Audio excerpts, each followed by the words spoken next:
Right, so year 11's day 2 for week 3 coming up. So I did post a video for day 1. I know it was a holiday on Monday, but I strongly encourage you to go in and do that. You should be doing at least 2 of these sessions a week, if not doubling up and doing a third.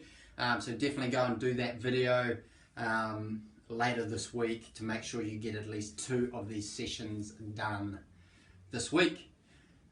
So some new exercises again, some old ones that I've kept in there, and I've also added some progressions to old exercises, newer exercises. So you'll need to listen into some of the descriptions. First things first, do that warm up. You should have done that by now, but if you haven't, pause, go and do the warm up, get mobile, get loose.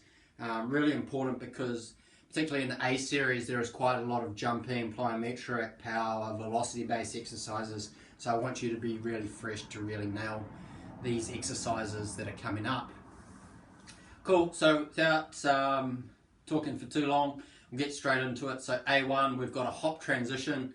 I believe we did a forward and back transition. This time we're going left to right during that hop.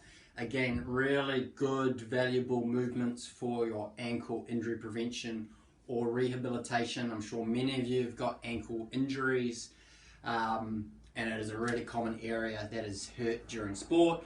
So really valuable moving side to side on one foot because that happens a lot in sport, and a lot of the time that is the mechanism for injury.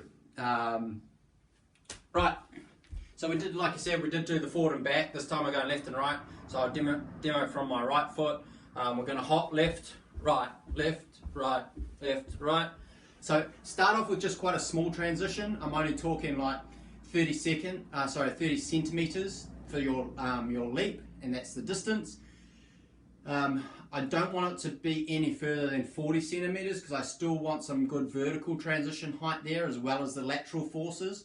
So don't be clever by going bounce all the way to the other side of the room, bounce. I still want you to get sort of a vertical momentum from this jump or transition. So make sure you do that and just restrict yourself to the 30 or 40 centimeters. I want you to do 12 each leg. So 12 off my right, 1, 2, 3, 4 to 12. Then go to your left and do the same. You might find that there is quite an imbalance in strength and control, which means you need to do more of this single leg work. Engaging your core and your glutes will help to even out those sides. So this could be a very, very valuable exercise for quite a lot of you. A2, so we're going to do a squat jump with a 180-degree twist. Again, quite common in a lot of the sports that are popular at the school. And again, a really good injury prevention exercise to do around proprioception and body awareness and landing. Cool, so typical jump squat. I want you to go hands on hips. This time we're going to rotate in the air, and I'm going to land facing the other way. So good squat jump, good height, good twist, and stick the landing. From here, do your second rep, so squat and land. Sometimes you'll get it wrong and you'll be off balance, but correct that. Strong, stable landing. Again, core, glute, all those things will help to improve the execution of that exercise. So that is A2, and again I want you to do 12 of those. A3 is an exercise that we've introduced to you before. There's a prone TYIW, so just a quick recap of that. We're doing a back extension. So there's a T, Y, I, W. So if you're still a little bit confused, I do my back extension, make a T shape, back extension, Y, back extension, I, back extension, W. I want you to go through that 4 times, that whole series, so T, Y, I times 4. That is the A series. So A1, the hop transition, left to right of both feet. A2 is the squat jump with the 180 spin. And then A3 is the prone TYI, and go through that 4 times. Alright, sweet, so moving on. B series, what have I got? Cool, so you will need something you can hold overhead, a piece of cord, rope, towel, foam roller, yoga mat, anything, t-shirt, towel, I think I said that, just to hold square and straight above your head. While you do this, you will also need a box, a bench or a chair to squat down to. So a demo, get my chair out.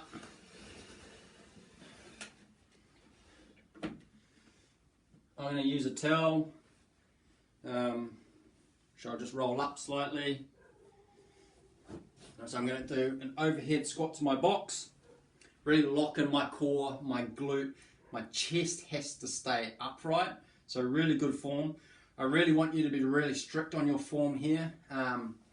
Might not be something you've given much time to over the last few weeks, is things like squatting form, but we need to re-establish that, that thinking and those movement patterns, so when we are back in the gym and we do have weight or resistance, that we are really safe in our practice. Cool, so you can start by sitting down. It's always a good position to start from. So you're familiar with the height that you're sitting back to. So sit back deep in your seat or on your bench.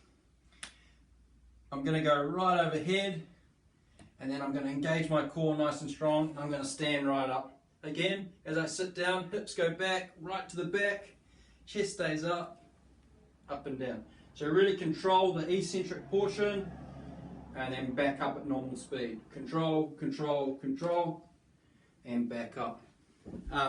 If at any point you can start to see your hands in front of you, it means that you've dropped too far forward. Your chest needs to go up, and you need to initiate that movement by really pushing your backside and hips back behind you towards the wall or to the back of your seat.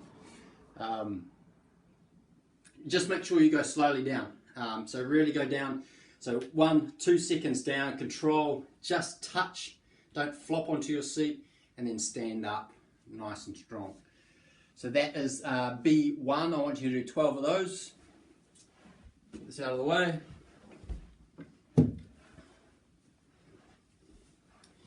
B2 is a glute march, so it's a variation of the glute bridges, which you should be familiar with, which you'll be doing quite regularly. So this time you're going to take your hips up and hold. Don't let your hips drop. We're going to hold them there. Then I'm going to take it off, one leg off, so my left leg off. My hips still stay high. Don't let them drop. I return my left leg. I squeeze my left glute, and I take my right leg off. And then back down, and I transition. So I'm marching. This is called a glute march. Key that we don't let your hips drop, don't get lazy, keep them nice and high, keep both glutes engaged, particularly that one that is staying on the floor. And we're going to do 12 each side, so a count of 24, and just alternate left and right while you do the glute march. B3, nice and easy, one we've done plenty of times. Key lift is a single leg RDL. Again, a good time to reflect on your technique and just make sure that you're actually doing it properly. So key things that I would go over and over in the gym are really hinging at your hips to start with. Chest is flat, and we're trying to go long horizontally. So I'm actually not trying to get my hands to the floor or my dumbbell or whatever I'm holding to the floor. I'm trying to get in that nice natural horizontal position, and I'm stretching my leg out to this wall, and I'm stretching the crown of my head to the far wall. So if you want to use a weight, that's absolutely fine. Like I've said in other videos, you'll get plenty from this exercise, just using your body weight or using something really, really light. I'll show you with my drink bottle today. So again, so we've got that slight bend in our knees. Just make sure I've got enough space. Then I initiate the movement from my hips, and I push my back leg all the way back to that wall to get flat. The crown of my head is going forward to the other wall, and then I stand up nice and stable. So really key that this is that you give yourself time to nail that technique. This is the perfect time to really concentrate on that. Have a look in the mirror, a window, get someone in your bubble to have a look, film it, and that is the best way often to see or to make corrections to your technique, because once you see it, you go, sweet, well, I'm not quite doing that. My leg's going out to the side, or I'm not getting the height. I'm bending over. I've got this hump in my back. So I'd encourage you all to go to a mirror or get it filmed or get some feedback from someone else for that. So that is B3, that is 12 reps on each side. Quick recap: overhead box squat, slow down, touch, pause, chest up, bum back, all those good things, really good technique, focus on it for 12 repetitions. The glute march, so glute bridge, taking my hips really high, holding them there, and I'm marching, taking one leg off and then the other, alternating, 12 each side, and then the single leg RDL, 12 each side to round out the B series. Okay, so moving on, C series. We have an eccentric press up. I'm hoping that you're becoming familiar with these terms and these different ways that muscles contract. If not, look up eccentric and that'll give you a better explanation or an idea of what we're trying to achieve.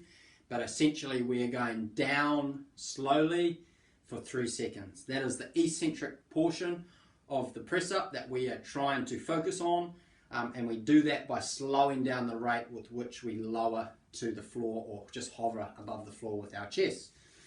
So we're doing 12, I've got 12 plus, and as you know, that means that if you get to 12 and you feel like 1 or 2 more will be about right, add that 1 or 2 more into that rep count.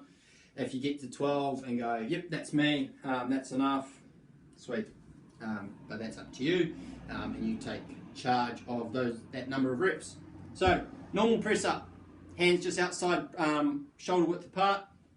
From my feet, I stay nice and straight, strong plank throughout this, and I'm going to lower for 3. So 1, 2, 3, back up normal speed, and then straight back in 1, 2, 3, and up.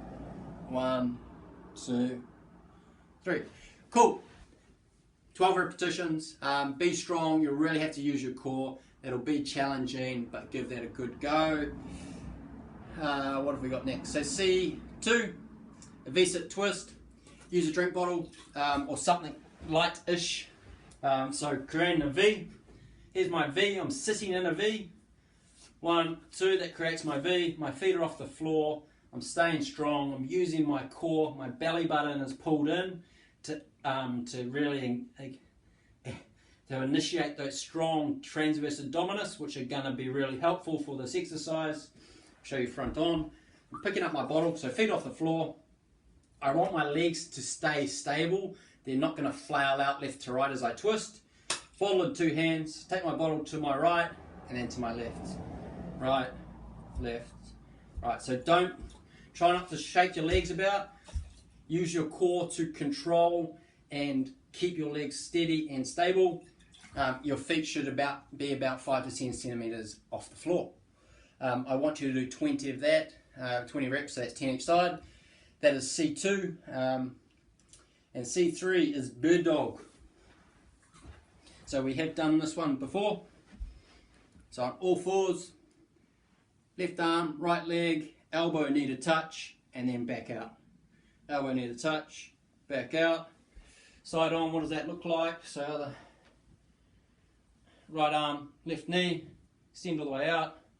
So I'm kicking my wall there. So all the way out, all the way into the middle, all the way out. Use your core, use your glute. Again, stay stable, don't rock and roll. Really engage your core to do that one there. And that is C3, so I want you to do 20 of those. That's 20 on each side. Sorry, no, that's 10 on each side. Do all on one side first, so left arm, right leg for 10.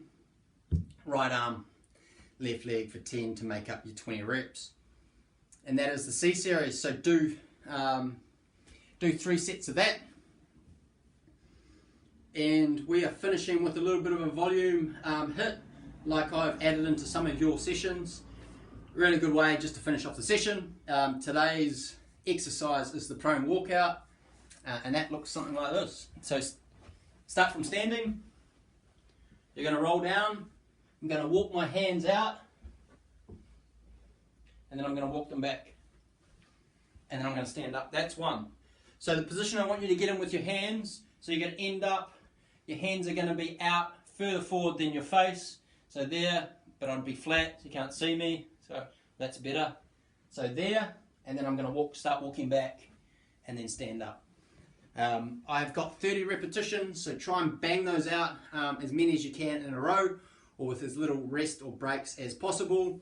If you can do 30 in a row, good stuff. I think most of you will get very close or be able to do that.